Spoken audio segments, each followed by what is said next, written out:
call, please. And then we'll start with the Pledge of Allegiance.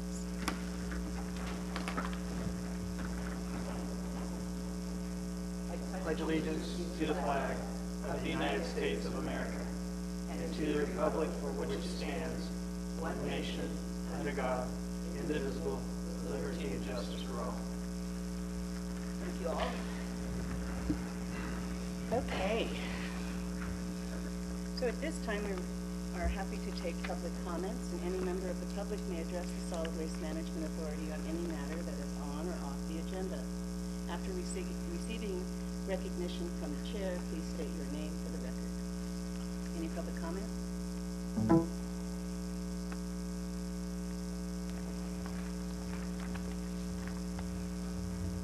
Could you pull that mic? Yes. Very good, is it? That was a little tiny person. Okay, can you hear me okay? Yes, thank All right, you. great. My name is Sue Calla. I live on Sand Hill Road, and I've resided there for 15 years. The back of my property borders the landfill property. The front faces Tolowa Dune State Park and the Lake Earl Wildlife Area. A couple of weeks ago, I got a call from a woman who was hiking the trails. She was in tears. She was describing trails in Tolowa Dune State Park that were torn up by vehicles, illegal vehicles that somehow had gotten into that area. I'm representing myself as a neighbor to the property, but also I'm a member of the Tolowa Dune Stewards. We are a group of volunteers who conducts restoration projects out in the dunes. We also hold nature and Tolowa cultural programs in the summer to introduce and inform our community and the greater public about the beauty of this place, its preciousness, its uniqueness, and all the species that live there. And I'm here to actually ask you to look at some photos that were taken out on that trail and see if you can help us stop this. So there we go. To try to orient you, the arrows pointing to the information center. You probably know where that is on Old Mill Road. Directly across from it, you can see the line that we're showing is where we think some of the vehicles are coming in and accessing. Once they get through the landfill property, they are going out into the Big Dune area and then going through the dune forest and actually taking the trail out to the beach. This is what it looks like across the street from the information center. That's under those big power lines. But if you follow those tracks, they turn and then they go behind my property and other properties and then come out onto Heights Access Road. They find their way, and this is not, we don't believe this is the only access point. There are other ways they're getting in. We just don't know where they all are. But they go onto state park property, out into the dunes, the Big Dune. This is one of the areas where we do a lot of our restoration. And they are riding over new wildflower species that are coming up. The tracks are everywhere. And then they come back through the forest. They're driving on these trails. And here's what it looks like. The one on the left is the way the trail has looked forever, and here's how it looks now. It's torn up all of the duff that's on the trail and then exposed the sand below it. They're cutting fences and gates so they can access through and onto those trails and actually all the way out to the beach. We have members here. One of the people here who's been out on these trails followed those trails, and they're going out onto the beach and racing on the beach. They're also cutting branches that to widen the trail and exposing roots. This is one of the old growth Doug firs that are in the area, and you can see how the trail has been scoured on the right side and exposing roots and damaging this whole area. So these photos were taken by Linda Metter. Some of you may have gotten an email from her. And I'm asking you, and we are all asking you, to see if you could prioritize this situation. I know how busy you are and all of the things that you have to do. and find some way to block these access points that actually are coming through the landfill. Thank you very much. Do you have any questions? I think I would like to ask staff a couple of questions in relationship to, have we ever thought about putting like large boulders in some of those places? That's an excellent suggestion, and I tried to put the boulders I could place with the equipment that I had and the boulders I had in place, and they were defeated shortly. And so essentially we need to look at procuring bigger boulders and getting them there. And I've had conversations with State Parks Ranger Eric Whalen, as well as the road department, looking at what it would cost to get those Because if we don't block them, it's only going to be a matter of time before they're on our cover. Well, I agree. This is absolutely a concern, but I thought it was appropriate, and I'm grateful for Linda Metters and Susan Kalla for bringing this to everybody's attention. I saw the email. So will we make sure that we have this on our next agenda and we start I'd be happy to scratching our place it on head the next agenda to figure discuss. a way to even analyze how many trails they have coming in? The short of it is I believe we can reinforce we can impede the access to Heights Access Road, and we can improve the gating, what I call the choke gate, which is where the entrance was to when the landfill was open. But I think mostly the folks who are coming from the north and driving south through the landfill property to get to the Big Dune, that's the place where they're driving through, and we can stop that. We'll stop a lot of the traffic. Okay, thank you. Chair. I also did speak, Supervisor Hemmings and I, at our State National Parks 2x2 specific to this issue 2 weeks ago, and addressed it with Brett Silver, and they were working on an active plan at the time to address this problem. Hopefully we won't have to put too much money into it before they could address it in their own ways and means. Absolutely. Okay. Any other public comment? Yep. Seeing none, we will move to the consent agenda. And the consent agenda includes the approval of the minutes, a budget transfer of $16,000, acknowledging and filing a sent letter to Cal Recycle, and a request from William Patterson of the Yurok tribe to waive disposal fees. That's it. Is there discussion on the consent agenda, or is there public comment on the consent agenda? Bringing it back to the board, I would ask, is there discussion or a motion to approve the consent agenda? I'll move that we accept the consent agenda. Approve it. I was going to ask about item 1.2, Okay. but Well, you want to ask about it and do a second first, or do you want to ask that he withhold his withhold that, motion? and Okay. then we can move forward with the consent. Okay. So, feel free to ask the question for 1.2. Can you further develop the explanation of that again?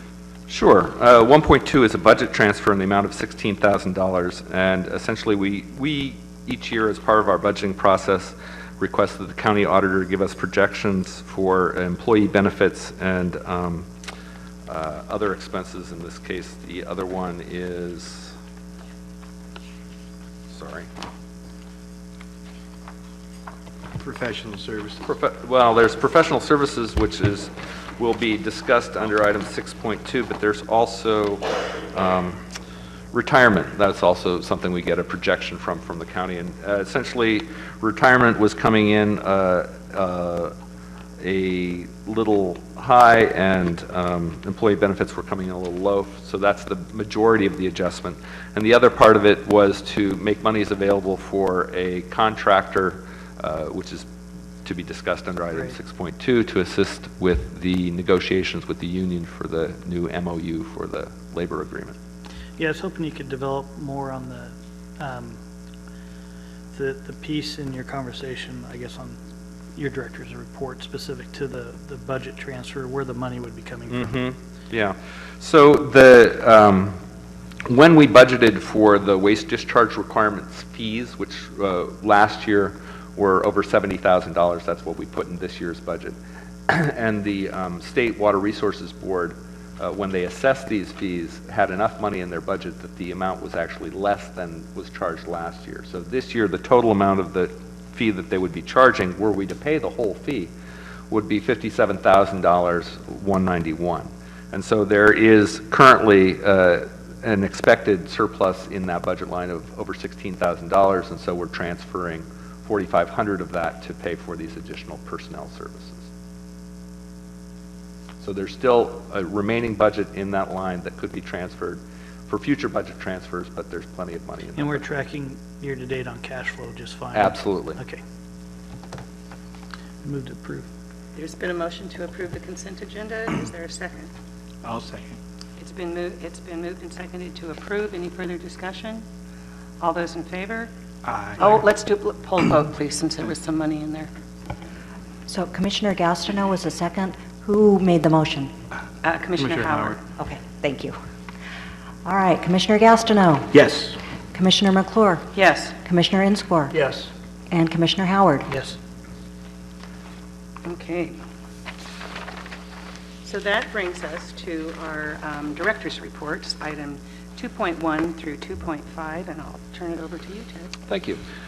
So I'll briefly highlight some of the things that aren't discussed elsewhere on the agenda, because we do have some exciting items. At today's meeting, we will be discussing the possibility of extending our disposal agreement for 10 years at the same price and same general conditions, and the initiation of a new recycling program for clothing and textiles. We'll talk about 2 free mattress recycling events that are planned for later this year. We'll talk about the Green Ribbon Award nominees, and a Forest Service grant application in the amount of $66,400, and new possible cart lid closures to prevent wind-blown debris, and the authority work plan. Items that aren't appearing separately on the agenda are that the Solid Waste Authority continues to operate the Klamath, Gasky, and Delaware County transfer stations and to provide the required monitoring, accounting, and reports to overseeing agencies. Authority staff provide these services without any financial support from the City of Crescent City or the County of Del Norte, and without receiving a penny of taxes. The rates charged to authority-managed facilities continue to be lower than any comparable facilities in Humboldt or Curry counties. The Klamath transfer station opening on Sunday, March 6th was delayed because trees had fallen across the road, so there were efforts to remove those trees, and another tree fell, and that was also removed, so hopefully there will be fewer trees falling across that road, but that did delay the opening. I toured the Reading transfer station to inspect their floor repairs, and at a future authority meeting, I'll be discussing our floor repair strategy for our own transfer station. Facilities and Programs Coordinator Kayleen Warner is working with Ed Fulton to construct desks for both the Klamath Transfer Station and the Del Norte County Transfer Station. And as was mentioned, I have received several complaints about off-road vehicle use on the landfill property and adjacent parks land, so we'll be discussing that at a future authority meeting. On the 26th of February, Ms. Warner and I worked with Richard Mello and the crew from the Del Norte County Road Department to repair erosion on the slopes of the landfill. This is a valuable partnership as the Road Department has larger equipment and trained operators which are very effective in repairing locations with severe erosion and where they have to be repaired promptly. I re-inspected the landfill about a week ago, and it seemed to be holding up fine. Richard B. Davis is still doing a survey of the landfill, but he's had problem getting parts for his airplane, so there's the possibility he might have to do a ground survey, but that process is continuing. And we have submitted the residential sampling plan to Gina Morrison of the North Coast Regional Water Quality Control Board, and so we're awaiting her review and approval for that plan so that we can initiate the residential sampling we talked about last meeting. On February 27th, we offered a free backyard composting workshop, and 5 people attended. It seemed to be well received. On March 8th, I've sent emails requesting that the City Council and the Del Norte County Board of Supervisors place items on their respective agendas to take advisory votes on the potential changes to the Joint Powers Agreement governing the authority. And as a reminder, Conflict of Interest Form 700s are due by March 25th, and I've received copies from most commissioners, but not all. And also, it's a good time to be reminded that we also are looking for signed copies of the authority's Code of Ethics and Conduct. And so in the sleeves of your agenda, you may find a copy of that. And I have extra copies if you don't. Finally, I'll mention that we do have the Youth and Family Fair coming up on April 16th from 11 a.m. till 2 p.m. at the Del Norte County Fairgrounds, and we're hoping to be giving Green Ribbon Awards at that event. We are also in the process of hiring and beginning to train 2 temporary part-time refuse site attendants when we're hoping to do interviews later this week. So with that, that's the summary of the things that are not otherwise on the agenda, and I'd be happy to answer any questions if there are any at this point. Any questions of commissioners? Mr. Howard? Thank you for your patience. Since 1.3 will be addressed later on the agenda, my questions go back to the administrative piece because I've noticed that my name is absent on these code of ethics, and then in addition, what was the other piece you called? Well, yeah, the 700. So if I have one filed with the county, is that something that Alyssa just gives to you, or how's? I can defer to legal counsel as to the exact process. Or do I fill out a separate one for solid waste? You need to fill one out for solid waste as well.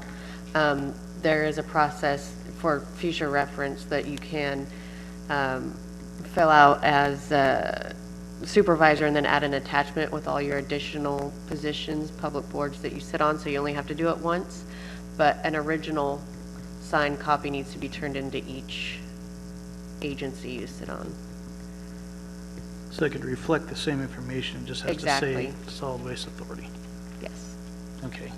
And then the second follow-up question to this is the code of ethics. So there's a separate code of ethics than what we do under the board? Board of Supervisors. Yes, the authority has its own code of ethics and conduct. Why is that? This was adopted prior to my serving as director, and then it was updated in response to some of the concerns expressed by the grand jury. Maybe I can weigh in a little bit, because we take the state's code of ethics, Right. and this is a supplement to that, just like I have to take the not the one that's meant for local governments, but I have to also take a state code of ethics. So you have to every entity is supposed to have one. What if we don't want to do it? I could look into What if that I just matter. wanna operate under I the have not Board of faced that Supervisors situation code, so- previously. Okay, so I guess that would be my question, is if I wanted to operate under the board's code of ethics and not the JPA's code of ethics, let me read through it first, but. Because it's not real threatening. Very good. Here's- You know, but Not now. Okay. Other than the blood sample, it's really not. Is there a P test too, or? Yeah, just checking.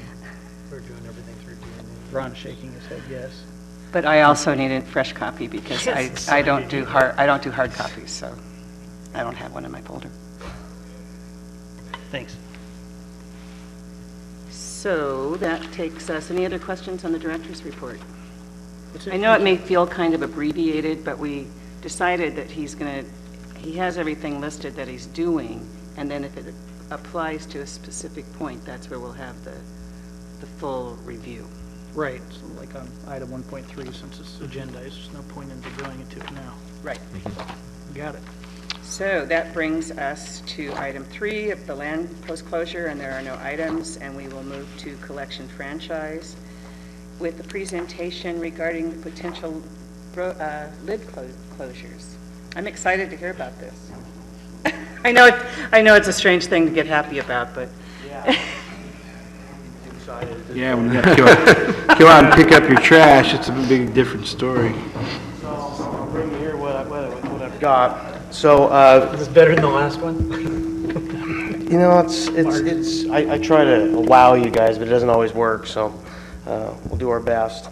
So pretty much what this is in regards to is Chair McClure asked a good question in the past about what are we doing about, lids that are blowing open, trash is escaping. So I've been toying with multiple ideas, working with manufacturers. Manufacturer came out with a prototype lid. We tested it. It was terrible. It didn't really work too well. So I started toying around with magnets, okay? Inside, you're going to see a magnet with a latch system. Seems to work somewhat decent, not terrible. Problem is we're not getting full closure of the lid, which is allowing wind to come up underneath here, and it's great. It's a catch point. Next option I played with, weights. Okay, seems to work pretty well. Adds some substantial weight to the lid. It's kind of helping from that opening. We are finding out with our hydraulic systems of grabbing that and shaking all the trash out of it, the weights have become projectiles. That's good. Lids have started to fracture. Really, I'm not an engineer by any means, and I've toyed around with it a little bit. Really, the bottom line is these carts, they're the best there is in the market. These are an EVR2 cart. They're made out of recycled material, so they're sustainable. So it's very little impact. They have a 30-mile-an-hour wind rating as it is. So I haven't really come up with anything that's just revolutionizing the industry, unfortunately. And neither has the manufacturer. They're still working on solutions. I really think this is still an educational issue. In high wind situations, customers just need to put their carts out in the morning when possible, so it limits their activities outside. That's the first one.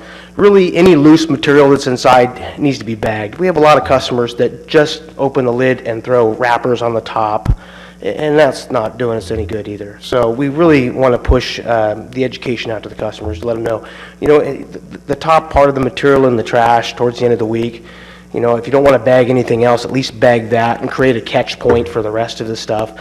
These lids don't open that easy, but when they, it's Mother Nature. You're not going to create something that's going to beat Mother Nature when the wind's really blowing. So we just need to do a little extra effort on our side, customer side, to protect that. Also, make sure if the lids are not 100% closed, and a lot of customers like to squeeze that last little bag in there. If they don't close, they lose that wind rating of 30 miles an hour. Okay, and then the last one is a lot of people don't like to sit them on a flat surface. They sit them up on a hill and wonder why the wind blew them over. Or the bottom's very lightweight and the top's full of that last little bit of food clean out in the fridge. So they're top heavy now, and when the wind goes, they go with it, and then it scatters and the dogs and the crows get to it. So really, I still think we're back down to an educational customer area at this time. There's really nothing revolutionary on the market as of yet. We're going to continue to kind of play with some stuff and see if we can come up with something better. We do plan on putting some flyers out. We do some quarterly flyers. We're going to continue to do that as an educational program to our customers, let them know, hey, this is what we suggest, this is what we recommend. And usually the second or third time when they pick that stuff up, they start kind of catching wind of it. So it takes a little bit of purpose. So we'll continue to strive and do the best we can. I have an idea that Sure. We could add another component of education, and if we could possibly take a couple of cans over to one of the tech classes at the high school, they may put Sure. their brain to it and Yeah. do some experiments with the computer and see how they could possibly design something that might I work. would be more than happy to And drop that off would be carts. really cool if all of a sudden Yeah. we had a student in Delmark County that invented a way to get these lids closed. So I'm sure there's quite a few smart ones out there, so I mean, I would have no problem getting that information, and I would be more than happy to drop some carts off and let them play with it and see what they That'd come be up with. fine, yeah.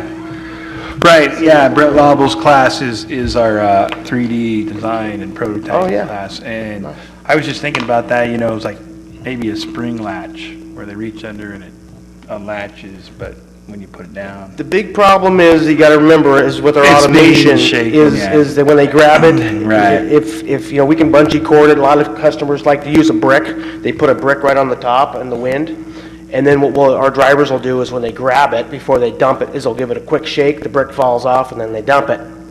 It's not really recommended, but it works. Right. It does work. So, customers have gotten pretty, smart about what they're doing. So that's what we need, is like, here's the container, here's what it's gonna go through, and and this is what it has to do Yep. every time. And if there's some students that are interested, I'd love to bring them out to our facility. We can set up a Corrado can system, show them how it's grabbed, how it's dumped, how it needs to operate, and if they want to toy around with the mechanism or design of it, maybe that'd be a fun project for them to continue with. Great second semester project. Sure. Why don't you email me some details and I'll get them to I will do that, and then let me know further instructions from there. All right. Any other questions? Sure.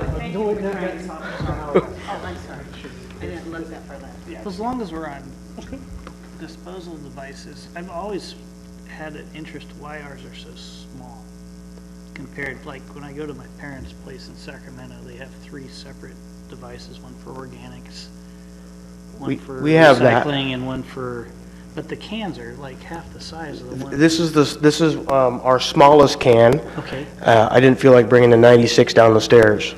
okay, so there's various. There's 4 sizes of trash, 3 sizes of recycle, and 3 sizes of brush. So we have anywhere from a 20-gallon in the trash, then everybody has a 32 availability, 64-gallon, and a 96, which is quite large. Oh, no kidding. Yeah, so it's really what the customer usage requests and what they're willing to pay. That's up to them. Cool. We also have prepaid bags as well for customers that just don't even, we have some that don't even go through a 20-gallon in a week. So they'll come into us and they'll buy a prepaid bag, which is a 32-gallon bag, and then they just set it out when they see everybody else's cans are out on that service time, and we'll pick it up at at their house. But you have 3 separate types of cans then. 4 for trash, 3 for recycle, 3 for brush. Interesting. Yeah, my neighbor has the smallest trash can, and they got one of the big old recycling. So they're putting more into the recycling stream than they are the trash stream, so they... And the recycling is free for the residential, so really we'll have some customers, as crazy as it seems, will get a 20-gallon trash and a 96-gallon recycle. And so that really tries to get them to be motivated to recycle more and divert out of the landfill. So normally, I think in the contract, we can charge a small fee if they want to go like 2 sizes larger than the can that they have, but we're not going to push that. We want to see recycling happen, so. Sweet. Okay. Any other questions? Nice job. Thanks for I'm sorry I didn't come through for you. All right. I know you're working on it. A hard problem. Okay, that brings us to item number 5, which is the transfer station.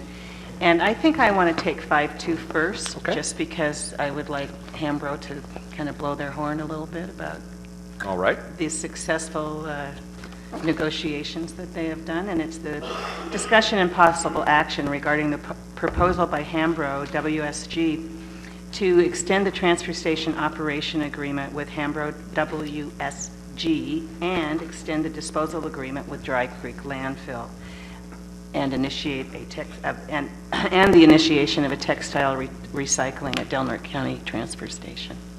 So you want to start? I'll introduce this and then I'll Okay. call Mr. White up. So this agency is required to have at least 15 years of disposal capacity, or we are required to explain to Cal Recycle our strategy and actions that we're planning to take to secure that capacity.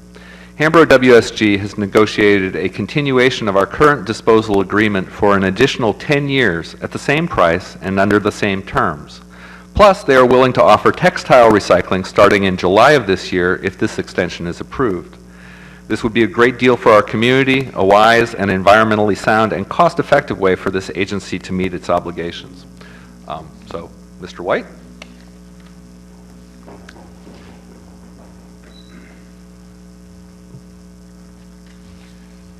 I included in your packet pretty much what I had to say, but basically, as Mr. Ward had said, we have already pretty much reached an agreement, at least verbally, with Dry Creek to extend the contract, if you guys so wish, for another 10 years. I know there was some, one of the items on the agenda was to extend it to 15 years, and I can certainly go back to Dry Creek and ask that. At the same time, we think it would be a good idea to extend the contract for the operation of the transfer station so that both those contracts would sunset at the exact same time. Because if we get this freed up, if we get this contract extension, as Mr. Ward said, we're willing to start recycling textiles, and that came from, I think that was from you, Martha, originally. And believe it or not, I've been working on it for I don't know how long, and I've got a list here like 27, 28 different folks. And economically, we just haven't found the viability of it, but recently I've been able to find a couple different places. I don't have the listing of the specifics of what it would be. Some of these, frankly, recycling folks I'm nervous about their longevity, I'll just put it that way. They're not the best business people in the world. So I have found a couple folks that are, I believe in. I just am trying to get them to give me a spec sheet on exactly what will be recycled and can be recycled, so I can bring that to us a meeting after I get that. But that's pretty much it. Pretty proud of what we did with Dry Creek. Dry Creek would invite any of you that would like to go over there and tour the facility.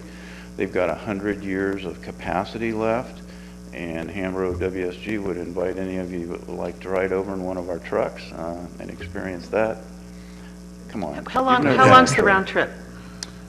Probably, what do you think, 5 hours? 6 hours? Yeah. Get one of our drivers, you might get it to 5. I wouldn't want to be with him, though. Well, I just want to chime in that we could have easily been facing a big wall had Dry Creek not wanted to continue to participate. But the reason that they're willing to participate is that your loads have been right. That's right. And that's a really big deal, that that WSG is not trying to cut corners. You're doing it how the landfill needs it to be delivered, and that is such a priority because there are landfill operators or transfer station operators that don't get such a warm reception at these collection sites. So that's your hard work that has allowed this to be extended. Thank you for that. One of the things we're pretty proud of is the cleanliness of the transfer station and the way that looks around. That's not happenstance. That's a purposeful thing that we do, and we try to keep it looking nice, and we're aware of the aesthetics. We've had very few complaints, and those that we've had have been resolved in a very timely, and everybody's been, I mean, some people you can't make happy, but reasonably happy. So. And a 10-year extension means that we now have guaranteed for 10 years of living wage jobs. Right. And that's about $10 million. We've made sure that this community is going to be able to operate with. So it's the huge. other thing that's kind of unusual in this contract that we have with them is we have unlimited capabilities with respect to the capacity that we put into their landfill. That is very unusual because I know that Humboldt has to negotiate, Humboldt Waste Management Authority had to negotiate X amount, and that's all they would take. And another landfill, they had to go to another landfill X. So it's not a normal thing. So I don't know how you want to proceed. I guess we just need directions if you do want to proceed, and I don't know if you want to. I have a brief PowerPoint to sort of give an overview of what it is we're talking about here. Thank you. But I just want to say publicly, thank you for doing a good job. You're welcome. Thank you. So Second, I think that Oh, go ahead, I'm Commissioner sorry. Howard would Yes? like to. Well, you know, there's a couple things, but we could address it after your presentation. It doesn't matter what order we go in. Okay. Okay. So, in general, here's a diagram of the Solid Waste Authority and our principal contractors. Of course, the Solid Waste Authority is responsible for all solid waste programs and recycling programs in the county, and a lot of those programs are achieved through contracts. And so our two primary contractors are the contractor for the transfer station operations, which is Hambro WSG, and the contractor for the collections franchise, which is Recology Del Norte. Both of these agreements have, as part of them what's called a third-party beneficiary agreement, which is an agreement that they must have in order to make their agreement with the authority effective. So Recology has to have an agreement for processing the recyclables that they collect under the agreement, and similarly, Hambro WSG has to have an agreement for disposal of the materials that are disposed from the transfer station. Those are not direct contracts of the authority, but we did suggest many of the provisions of that agreement, and they are structured in such a way that if for some reason the relationship with our contractor sours, say we need to go out and find another transfer station operations contractor, that landfill disposal agreement would then transfer to the new transfer station operations contractor. So that's what's meant by a third-party beneficiary agreement. Next slide, please. So now just focusing at the left side of that, just looking at what services and what recovery happens under those agreements. So you can see the Solid Waste Authority is responsible for government oversight. We own the facilities, we own the permits, we set the maximum rates that can be charged to customers, we provide the gate attendance and the accounting. We work together with Hambro WSG on our reuse facilities, so the authority has received a few reuse grants to help foster reuse, and we partner with Hambro, and it's an ongoing partnership about what materials might be able to be reused in the community, such as people are able to take used wood that hasn't been treated, and a lot of people will come and collect that for their wood stoves. Hambro is primarily responsible for operations and processing of materials that come through the transfer station. And some of that processing includes removal of Freon from refrigerators, removing mercury switches and thermostats from appliances, maintenance of the facility, marketing of the materials that are going to be marketed as recyclables, and transport of those materials. So on the recovery side, the Solid Waste Authority actually contracts for the household hazardous waste event each year, and we are the ones who do the collection and management of sharps. All those other materials on the right are managed by Hambro WSG. The ones in blue also had some additional assistance from the authority in getting started because they are product stewardship programs. So we have product stewardship programs for paints and stains, carpet and carpet padding, and household batteries. And you can see the landfill disposal agreement essentially just covers landfill disposal and disposal of non-friable asbestos. Both of those agreements have a 25-year term, but the transfer station operations agreement actually started before the facility design was complete, because we wanted the input of the operator to make sure that our facility was as well designed as possible. Whereas the disposal agreement with Dry Creek started on the first day that trash from Del Norte County was disposed of at the Dry Creek landfill. And so that agreement currently expires after the current expiration date for Hambro WSG. So what we're looking at here, next slide please, is the changes are highlighted in red. We're looking at a 10-year extension to bring it to 35 years of the Hambro WSG, so that contract would extend through the 3rd of March 2038. And then we would have the Dry Creek landfill disposal agreement expire at the same time, so that would be nearly an 8-year extension for that agreement. And in addition, like I said, Hambro WSG would initiate the recycling of textiles for the first time in the county's history.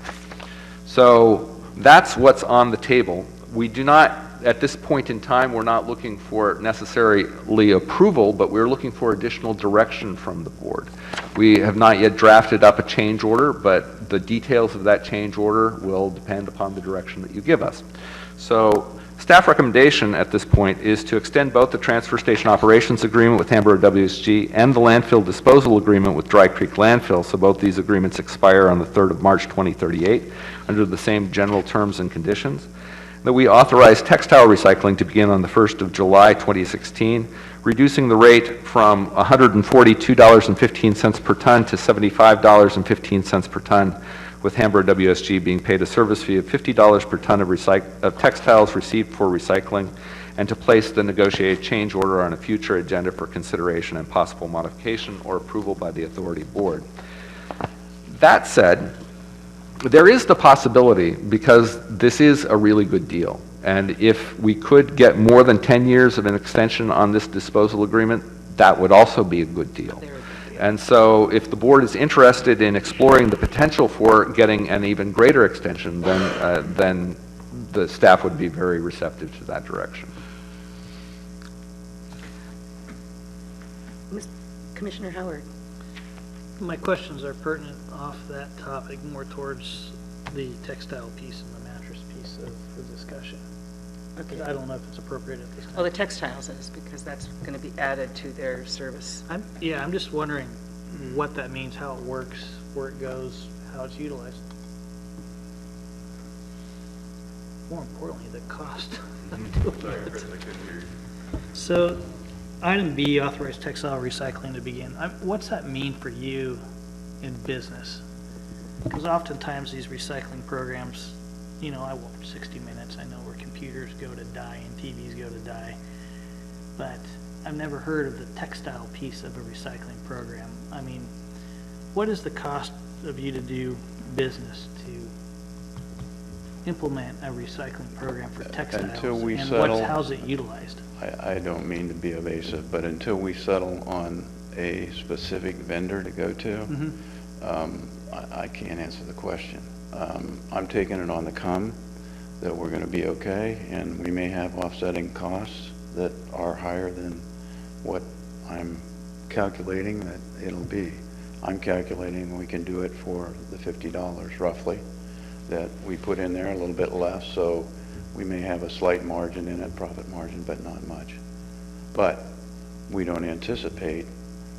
Joel, do you remember how much we collected? I can't remember what that time frame was.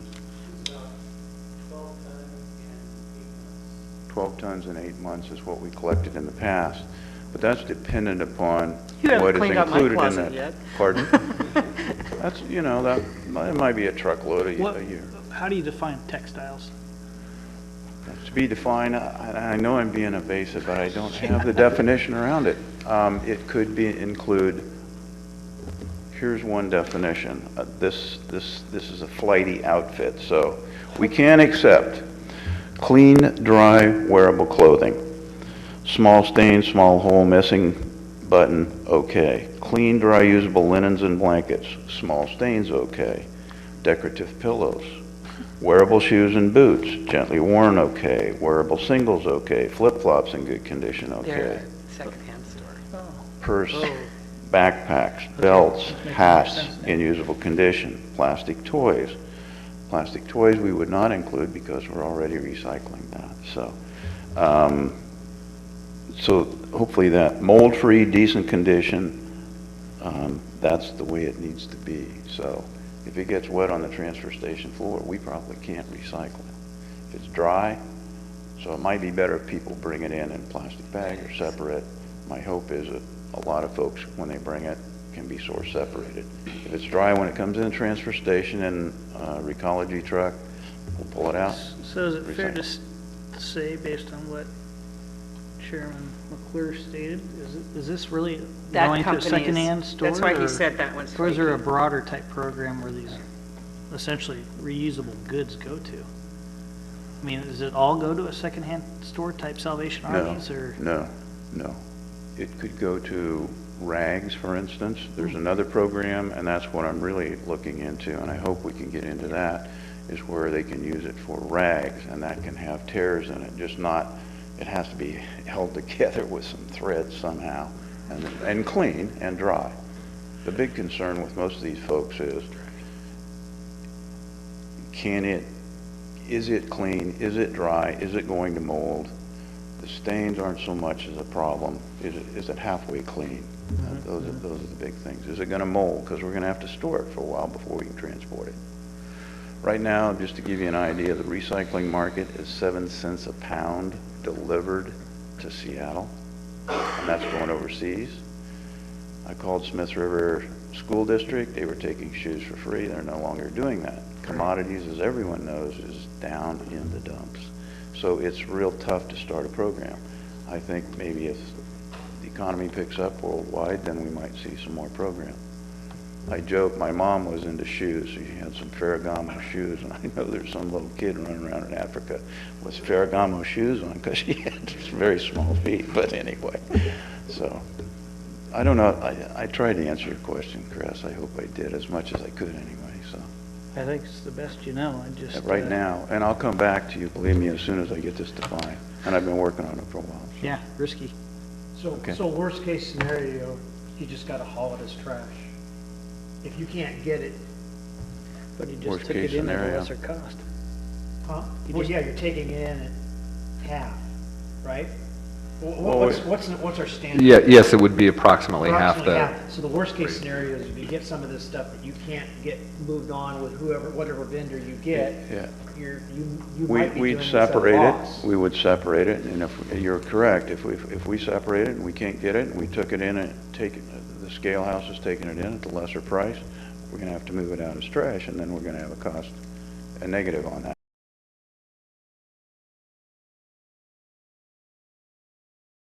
Then. 2038, that's fine. Yeah. So now we can take on mattress collection, Okay. which is 5.1, so you need to go. Right. So mattress recycling in California is now the responsibility of a group called the Mattress Recycling Council. They have a website tagline of "Bye Bye Mattress." Just that statement, mattress recycling, just kind of gives me the creeps. but Okay. that's So every mattress sold in California currently comes with an $11 additional charge for recycling. So for residents needing to dispose of an old mattress, currently there are three options, and we're discussing a fourth. The three options are, first, you could request that customer could request that the retailer delivering a new mattress take back the old one, and they would do that for no charge. The second option is to have that customer bring the mattress or box spring to the Del Norte County Transfer Station located on 1700 State Street, where normal disposal rates apply, which is $9.70 plus the weight charge.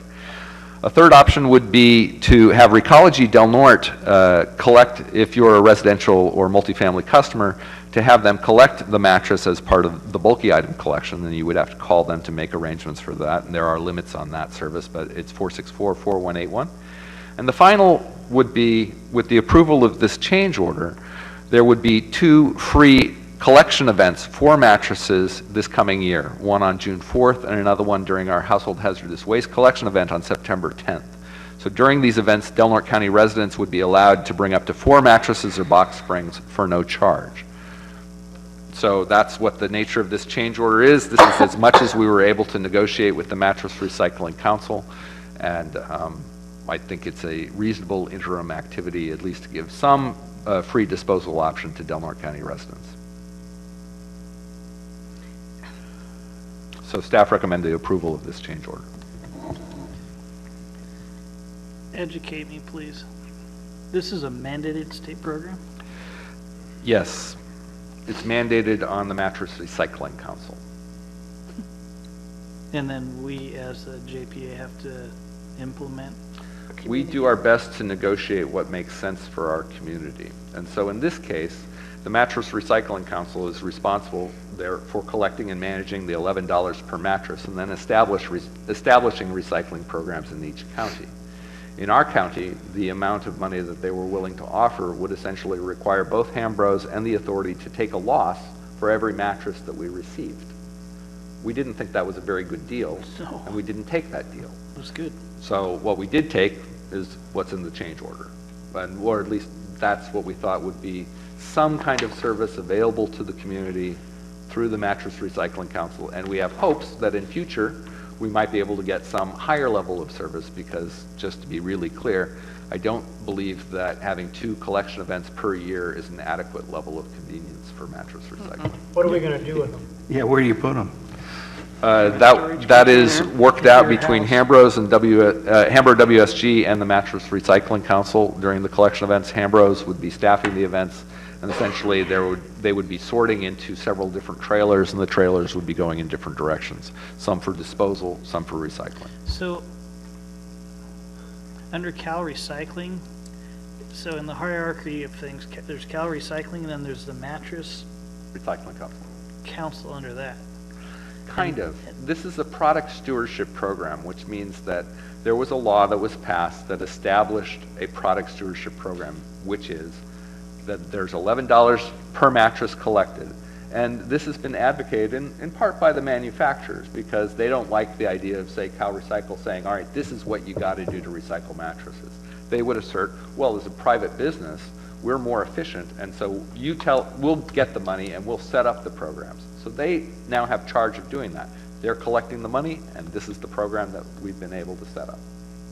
How long does it essentially, I mean, we haven't implemented the program, but how long would it take for the JPA and Hambro, for instance, to recover our cost for taking these? If we were to accept the rates that they offered before, we would be losing money with every single mattress.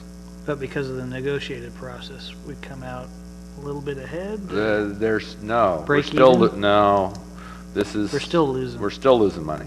We're losing less money. And this is, I would like to chime in that this is a perfect example of why we need, and now that we're at full staff, why we need to be participating in the Product Stewardship Council, because we weren't at the table to talk about the cost for rural communities. And not being at the table, they've made a big mistake on the $11. They've also made a big mistake that the manufacturer or the person that you buy your new mattress from is going to take your old mattress away and be responsible for the cost, because now people order mattresses through UPS, and UPS is probably not going to backhaul a dirty, rotten mattress. And so here they have this plan that on paper looks pretty good, but in a rural community especially, they have failed us by not being able to negotiate a higher return, or because they put that piece in that the person selling the new mattress is going to actually recover their costs through the cost of the new mattress. But that's not the case on how things get delivered, especially with the new air kind of beds. So what is our projected loss? Hard to say because we have not held a mattress collection event before, so we're not exactly sure how many we'll receive. Do we normally get mattresses in? Every day. Every day? Every day. Do we have an idea? Approximately 2,000 mattresses per year are received through the Del Norte County Seriously? Transfer. Yes. At $9.71 a piece? Right. And now we're. And so potentially consequently, we're gonna part of the allow- way I look at this is the Mattress Recycling Council is collecting approximately $22,000 a year to make recycling of mattresses work in Del Norte County. And I can only say that I am very, very confident that these two collection events will not cost that amount of money. And then we'll continue to keep charging. And on the really nasty mattresses, I can tell you that Hambros uses them to clean up the floor of the transfer station. So it's not so. Really? Yeah. They're giant sponges. Mr. White? Just to add a little bit to that, and the $11 is collected by the retail stores. It then goes into Cal Recycle's coffers. Yeah. There are 15 people on staff at Cal Recycle to administer this program. The state of California has those 11 people on their payrolls. Mattress Recycling Council, on the other hand, is administering the program for the producers with 5 people. I don't understand that, but that's beside the point. This program, I also wanted to point out, was, I believe, and Ted, you might correct me if I'm wrong, developed in the state of Connecticut, and the Mattress Recycling Council decided to pretty much pattern their program after the state of Connecticut, when we all know the density of population in the state of Connecticut versus a rural area out here. So that's kind of what's going on a little bit. So anyway, and Ted, if any of that's wrong, No, please correct me. so I think we're essentially in a transition period and a learning period. We'll learn with these collection events, and we'll have more information that we might be able to use in future negotiations with the Mattress Recycling Council. But it's better than no service at all, and we think that we can improve these services over time, but we really shouldn't have a whole year go by without any kind of mattress collection event. So this is what we've been able to come to. So is this going to be a shared loss? Who's taking this? Primarily Hambro WSG, honestly.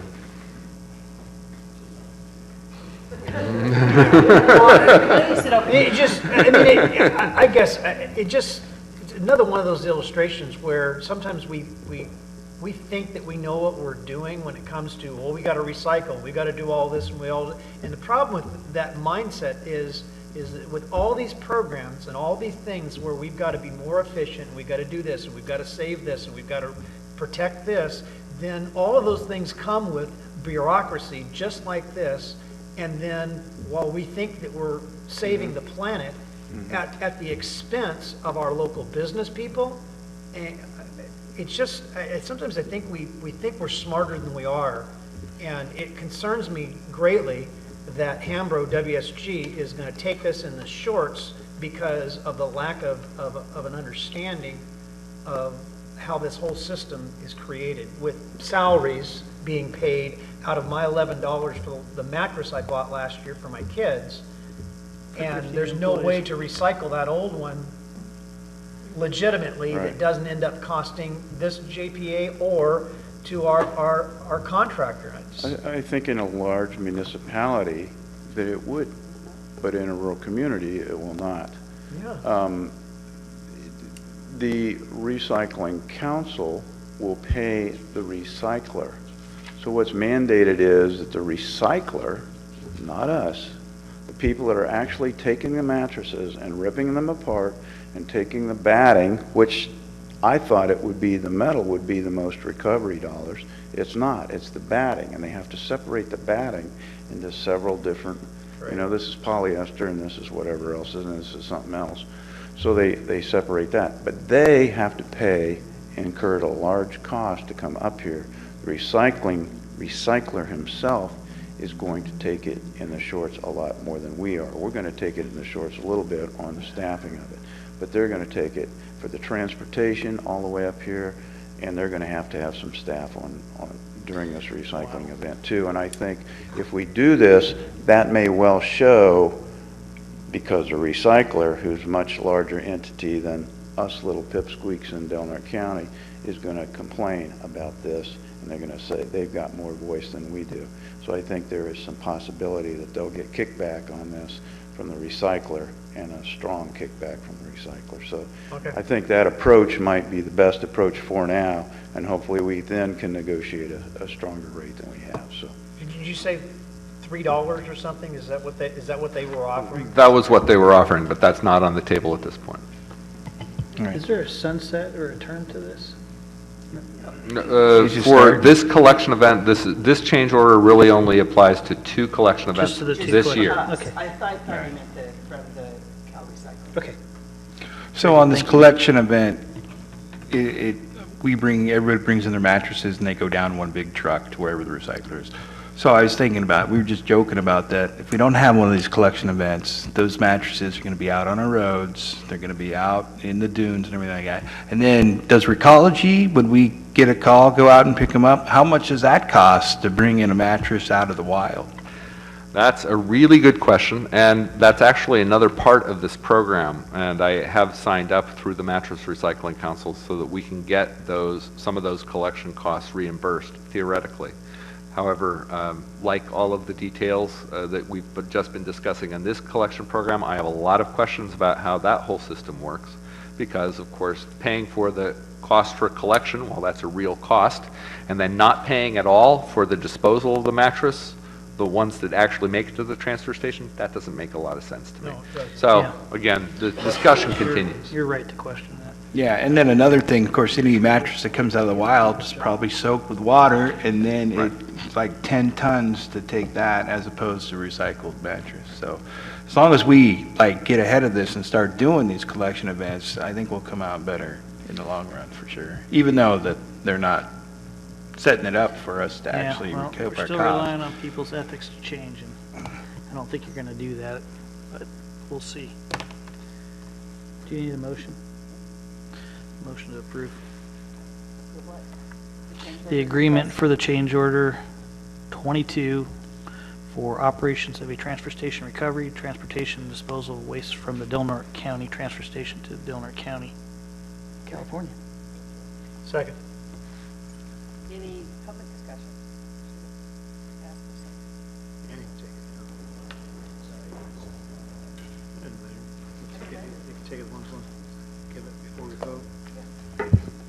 Elizabeth Henry, I live in the county.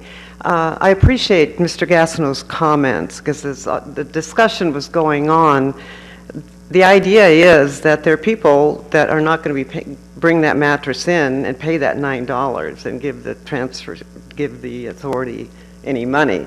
And those are the mattresses that are going to be out there. And I think the goal was to really start cleaning up our forests and our beaches and whatever. Yeah, I think it is going to take some time to change public ethics, but at least this kind of program puts it out there and, you know, makes people think. And, you know, we've got to do it at some point because the mattresses keep piling up, and that's what you see at the side of the road. So, and I think it's a good point that Mr. White made, that as this program works and they really see where the problem areas are, and there are going to be some people that aren't going to be happy with the money situation, you know, hopefully it'll change. But I think we got to keep in mind that what we're trying to do is to keep people from dumping, and this may help at least a little bit. So thanks for doing this. Appreciate it.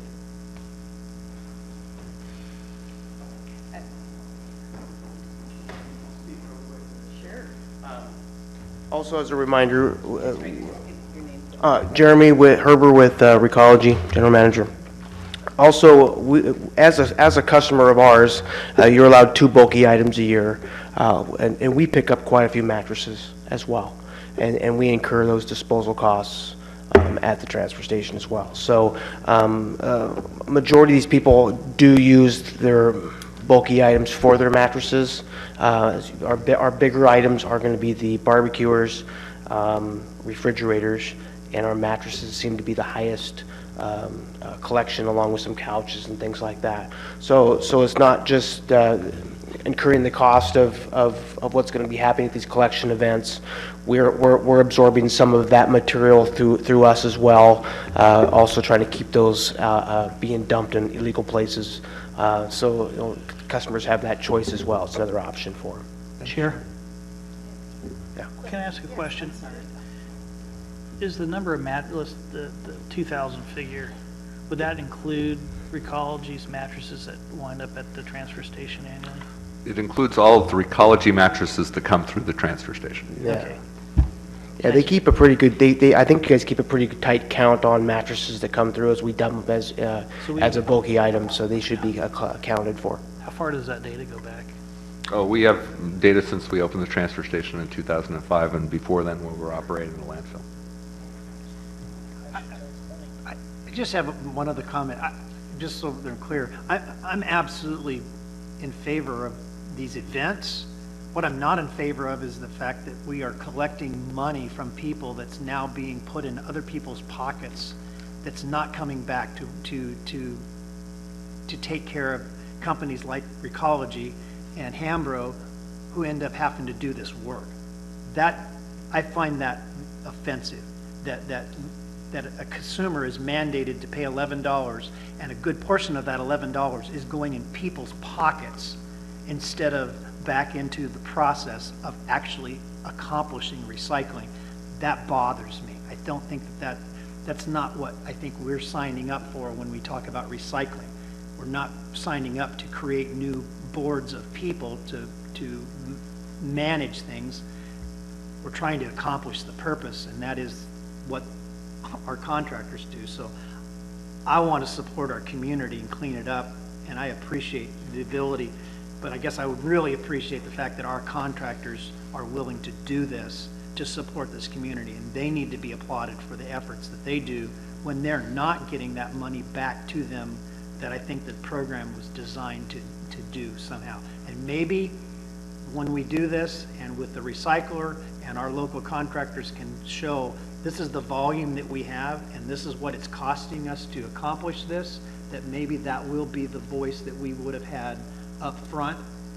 Cross our fingers, but I think that's an excellent point, And what I would suggest is after we conclude the second collection event and we have that experience under our belts, that then we draft a letter for approval by this board to send to Cal Recycle, to the Mattress Recycling Council, to essentially demonstrate our experience and how this program can be improved. Great idea.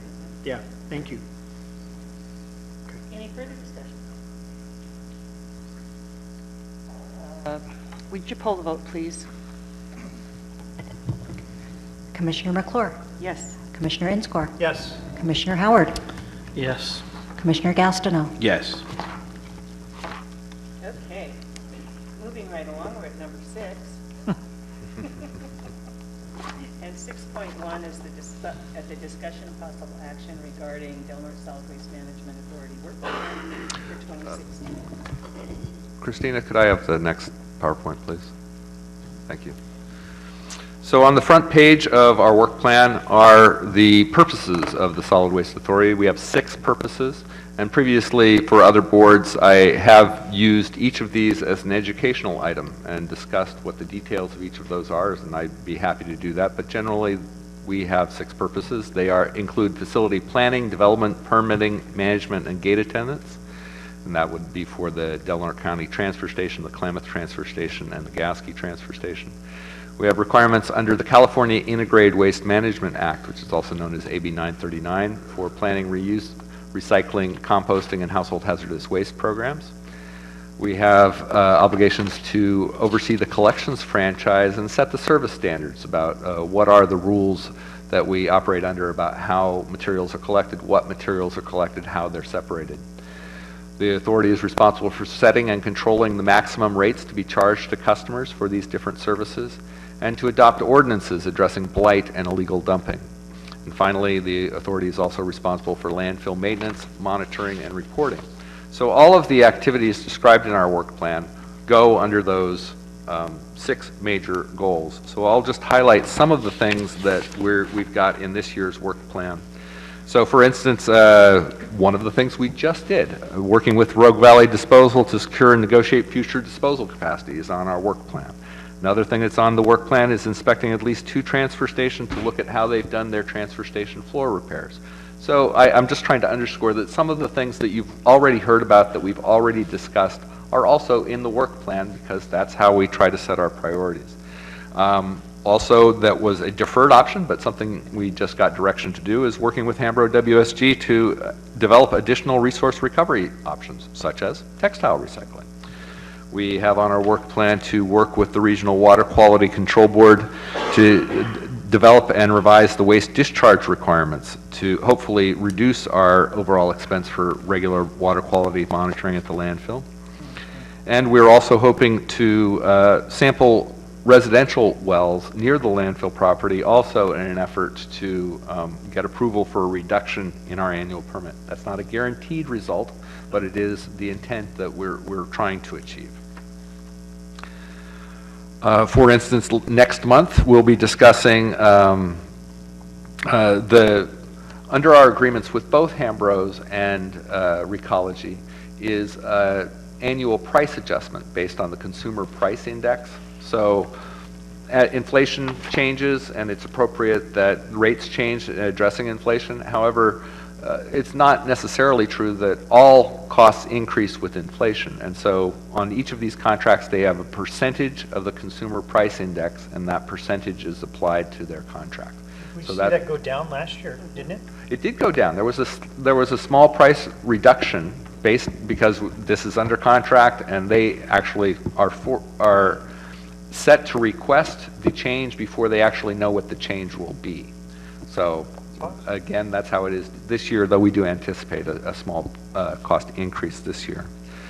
Also reviewing some of the activities that are happening, we have the Mattress Recycling Council under Education and Public Outreach, because we will want to let people know about that new program.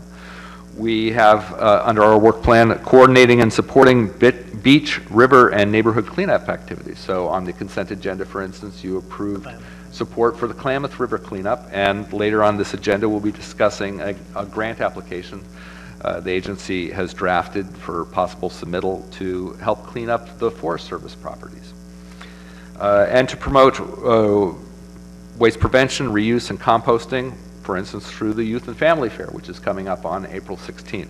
So I think you're seeing a theme here that a lot of the activities that we regularly do are already part of the work plan.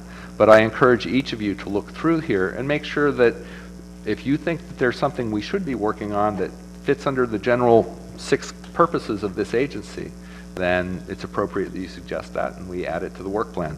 But also the thing that you almost certainly will notice is that at 11 or 12 pages, the work plan is already pretty full. Yeah. Gee, it's not something that's on our agenda, but something we talked about the last 2 agendas. Do you have any other updates regarding the well sampling? Have we had any other property owners that have agreed?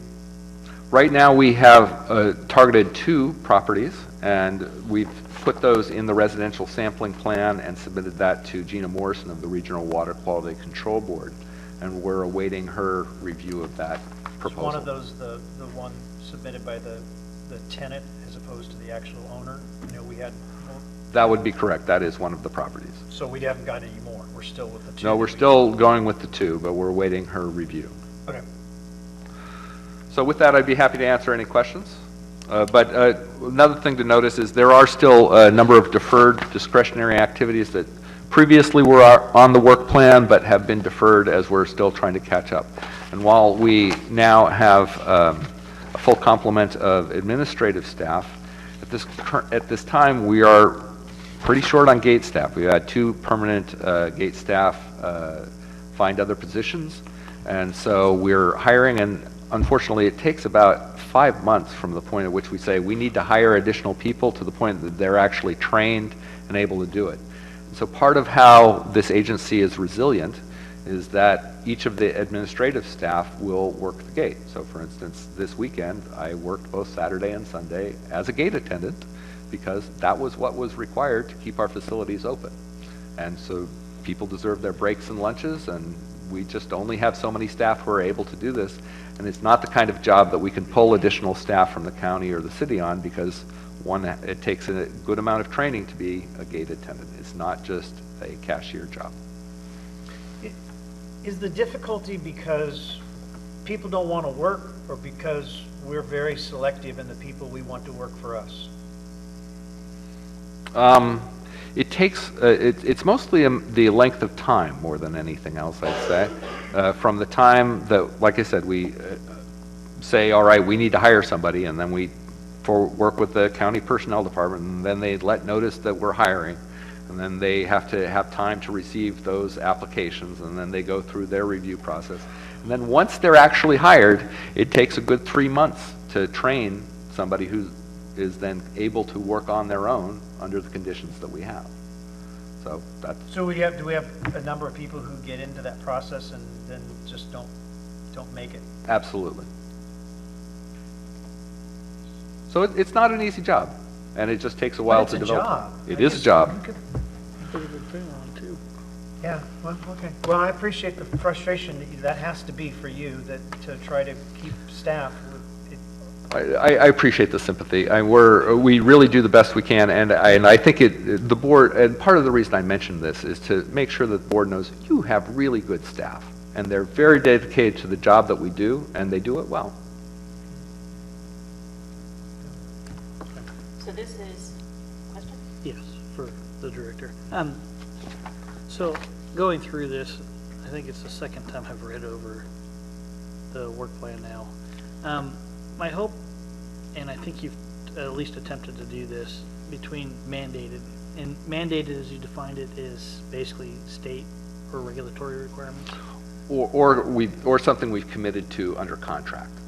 So that's the obligatory piece of this. Right. Once we've made a commitment under contract, then that's an obligation. Are there discretionary items that fall in under that piece? I know there's a deferred discretionary activities.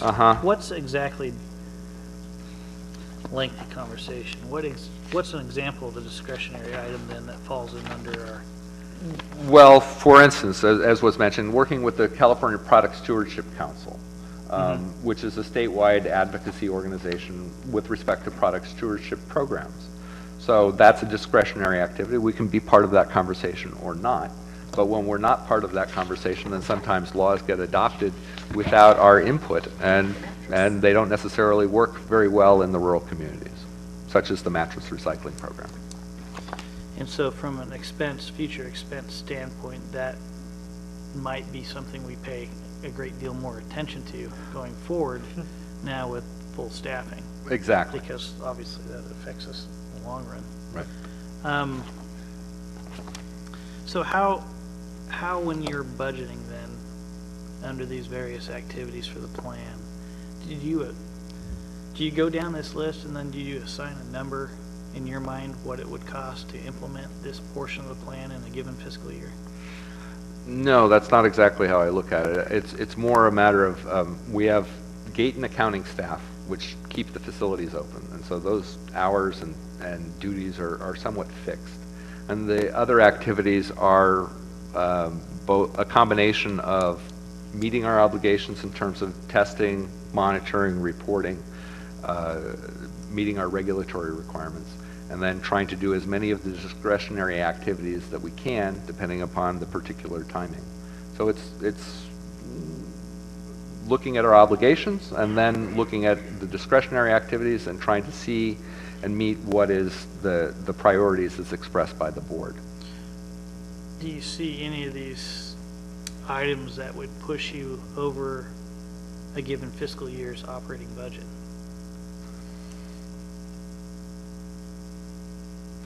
I think the short answer is or obligatory?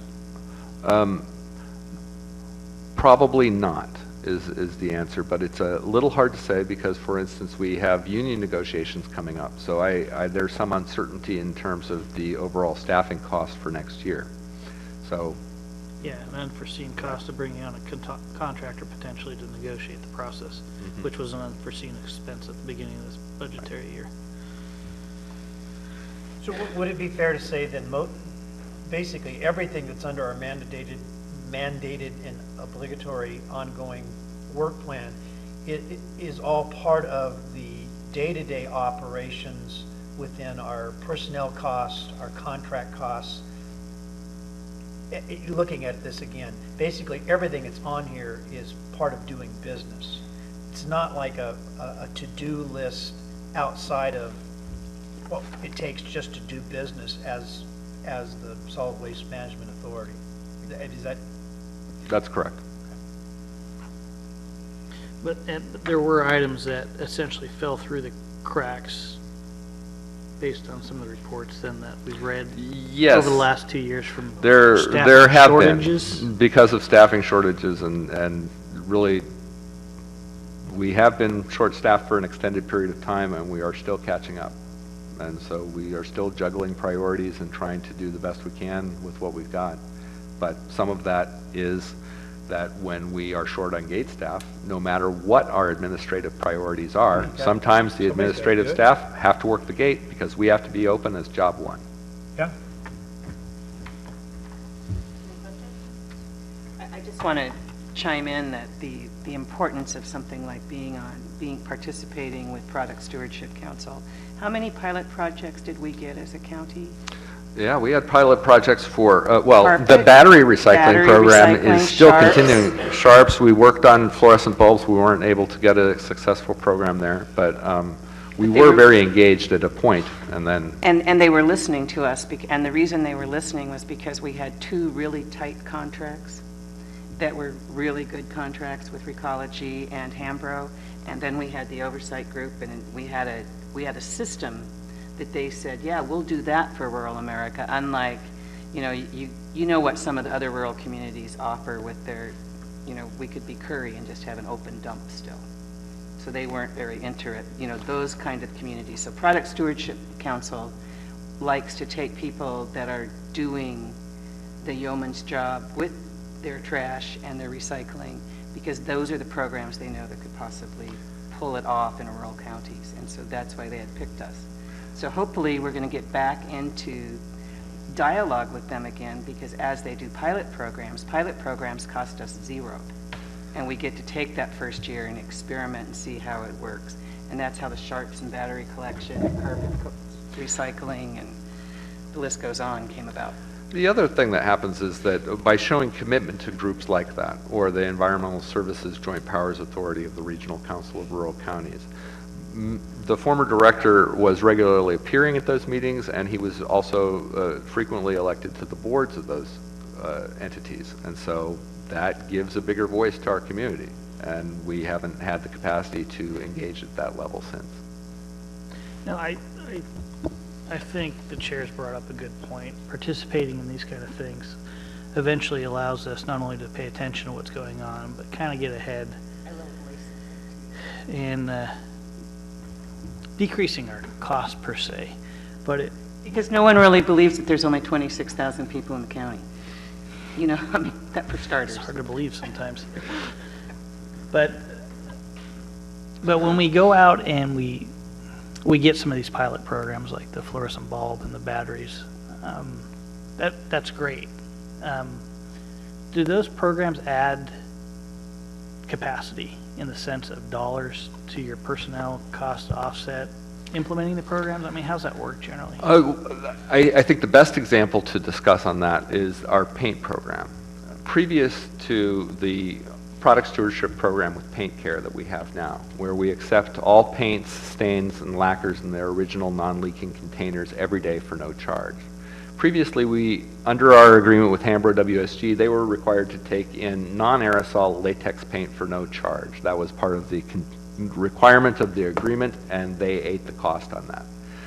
Most people who were interested in trying to get their paint recovered participated during the annual Household Hazardous Waste Roundup, because that was the only time we could take paint, enamel-based paints or stains or lacquers. And so that's where most of those materials came. And in fact, that was about $6,000 a year. It was about a third of the materials that were received during the Household Hazardous Waste Collection event. And so it was a priority product for the Product Stewardship Council to focus on. And a product stewardship law was passed, and so now Paint Care is present in California. And they helped build a cage so that we could store paint outside, and they're covering the cost for that paint recycling. So that cost, that was once Hambro's cost, once the authority's cost for our Household Hazardous Waste event, is now gone. It's covered by the people who are buying new paint. We think that's a good deal. Absolutely. Okay, so we are just accepting, discussing, or do we need action for the report? No, I think concurrence with what was presented would be fine. And if there are any additional suggestions, you can really bring those up at any time. This is a living document. Will the ones that were accomplished in this fiscal year 2015-16 be coming off this list then? Those Yes, sir. Check-marked ones? Yes, sir. So we'll get a new copy of this? Yes, you will. Okay, thanks. Do we have it on the webpage? I think it is, yes. If not, we should make sure it's on there so Okay. people could peruse it and go, oh, they're doing this. I didn't, Okay. you know, that kind of thing. Okay. Moving on to item 6.2. It's discussion and possible action regarding the hiring of Janine Galiotto. I'd like to Sorry. thank Janine Galiotto for her patience. I shouldn't have butchered your name, but go ahead. Essentially, with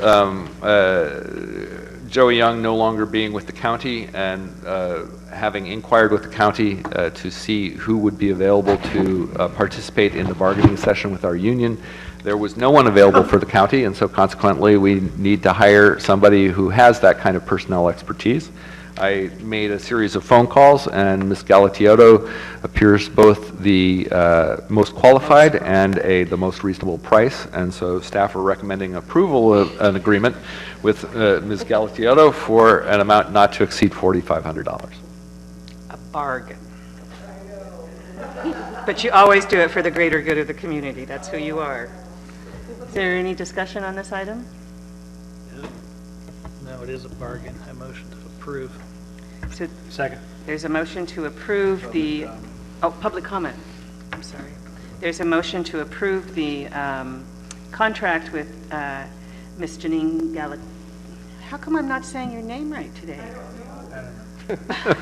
She's been away from service for so long. Yeah, I don't know you.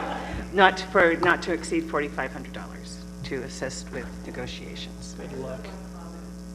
I realized that when I did it for both the city and the county, I charged more than I'm charging. too late. Confirming the chair's comment that this is a bargain. Any further discussion? Poll the vote, please. I just want to confirm, did Commissioner Inscore make the motion? I did. Okay, and Commissioner Howard seconded. Okay. Commissioner Inscore? Yes. Commissioner Howard? Yes. Commissioner Gastineau? Yes. Commissioner McClure? Yes.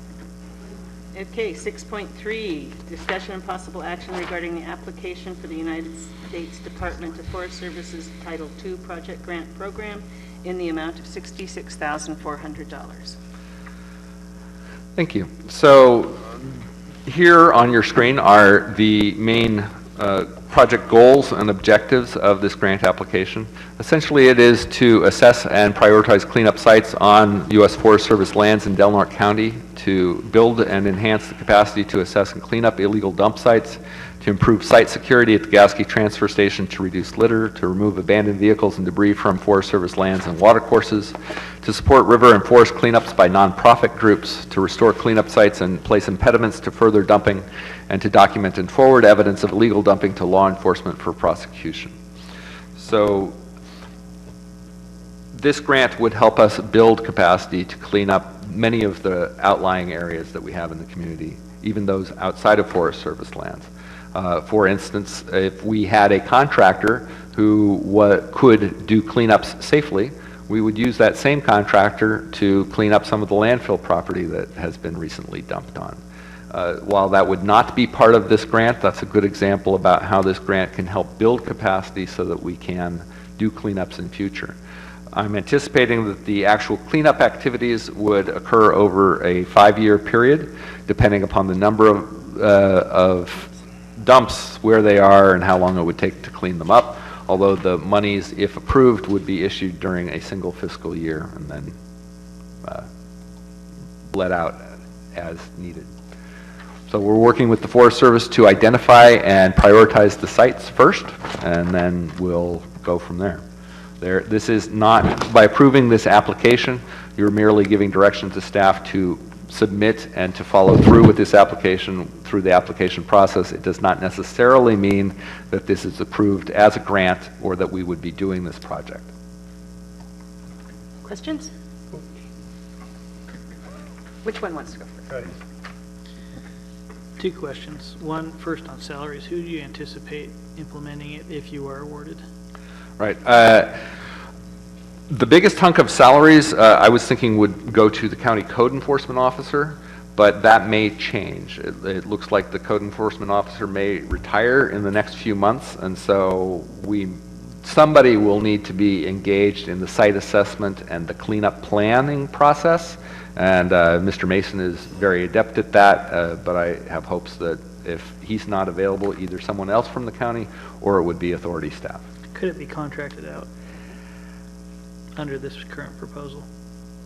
Because in the past, the RAC has considered projects that, I mean, a lot of nonprofit groups implemented on Forest Service grounds that were very similar.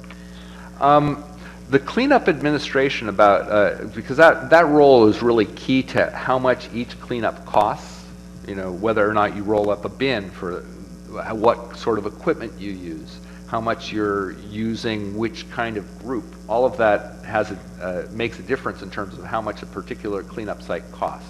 So that's what's on my mind, and it's possible that a contractor could do that, but I don't know very many people who are that adept and that knowledgeable about the different approaches towards cleaning up. But it's possible. Sure, but you originally envisioned the lead being taken by the county. By a combination of the U.S. Forest Service and the code enforcement was my initial concept, yes. Okay. Did you have another question, or I'll come back both to of them in one? I'll come back to it. Okay. Share my time. So, I'm looking at the worksheet, the project cost analysis worksheet, and I guess if we were looking at are we talking then about paying an additional salary to county? So when we say a salary projected of $11,100, who's that salary? What that means is that we would document the staff costs and then submit that, and we'd retain those records, and then some of those grant monies would then go to the agency. The salaries of the individual employees would not be affected at all. So then we're talking about the project, using your scenario, that if we use the code enforcement, that this would potentially put $11,000 into the county budget. Yes, I was not thinking the full amount would go to the county budget, but yes, conceptually, that's right. Essentially, we would be paying the salaries for the people who are working on this project. That's correct. Okay. Any further questions? Since both you and I sit on the RAC, how does this affect our? That's a good question for legal counsel. I think we're okay. What board is it that you sit on? The RAC, The one that would approve this project for dollars? the group that gives this money out. My understanding is the Resource Advisory Council, the committee council, does not actually approve the grant applications, but you make recommendations, and then it's the Forest Service that actually That might be approves just it. a line that says that, but That's what I was told. we fight hard to get it approved each, because there's 3 different groups that work. How many people sit on the RAC? 15? Are there 5 in each group? 5, 5, and 5. 15. So it could be that,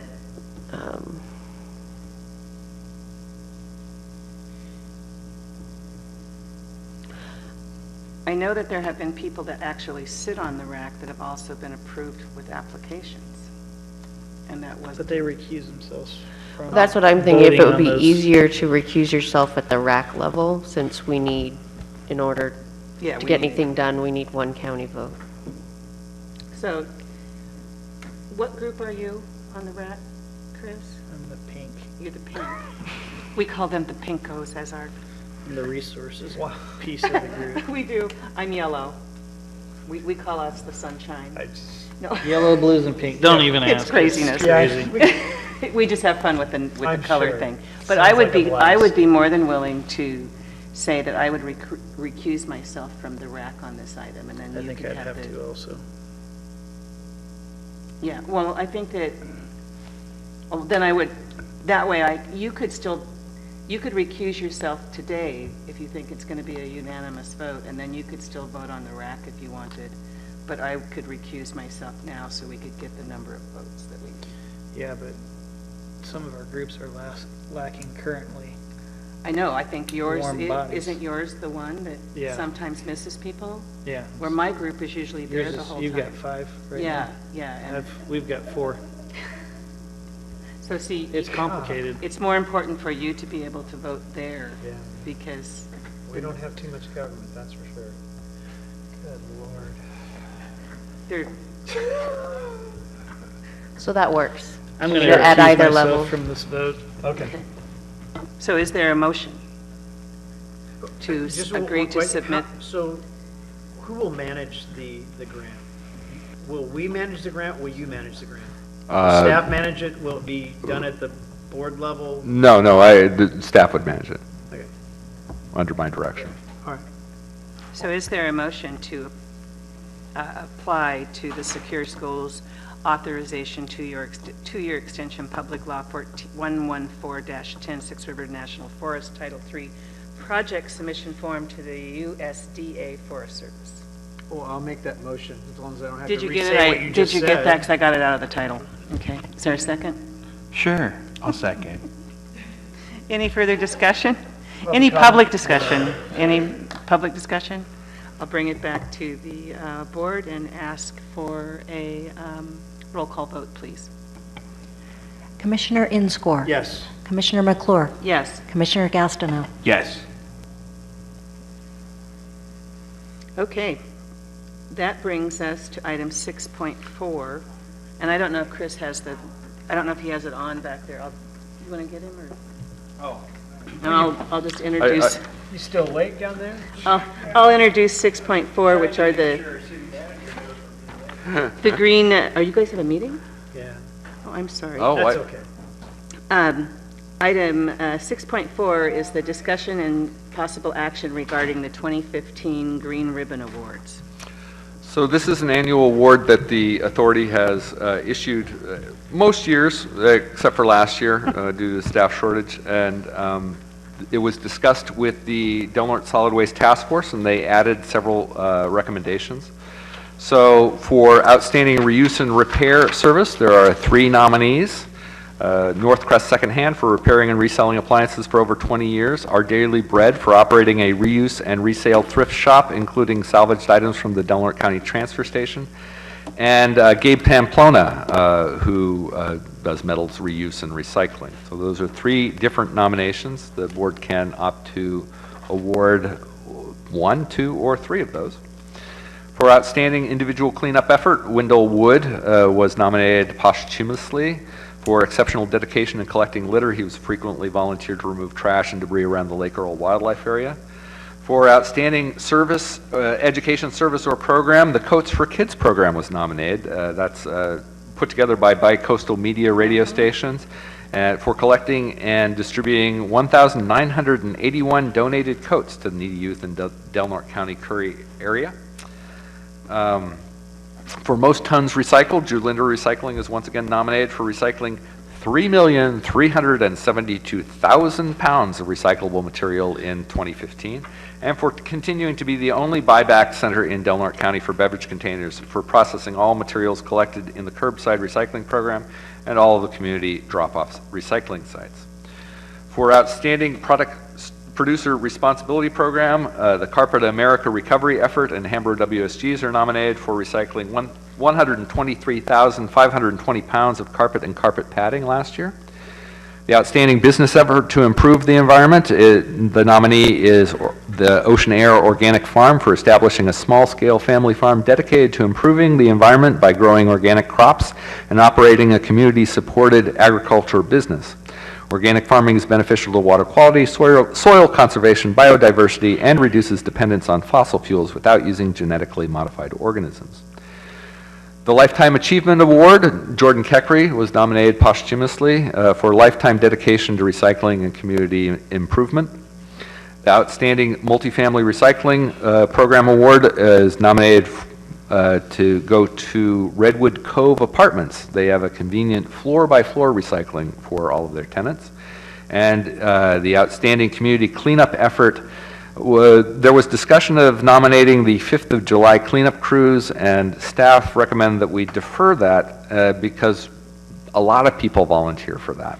And we would hate to not recognize someone who contributed their efforts. And so we don't have all the people who did it last year, and we're thinking if the board wants us to do that, we should make sure to track all their names this year.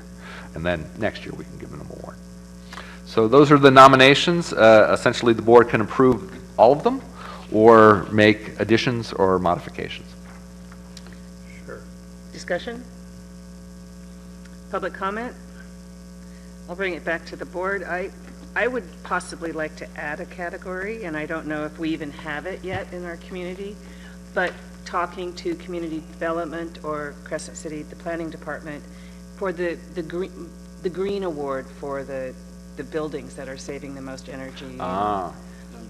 The lead, yeah. Green Building Award. Green Building Award. Outstanding green building. We probably don't have anybody that goes to the top, but we have people that are certainly trying.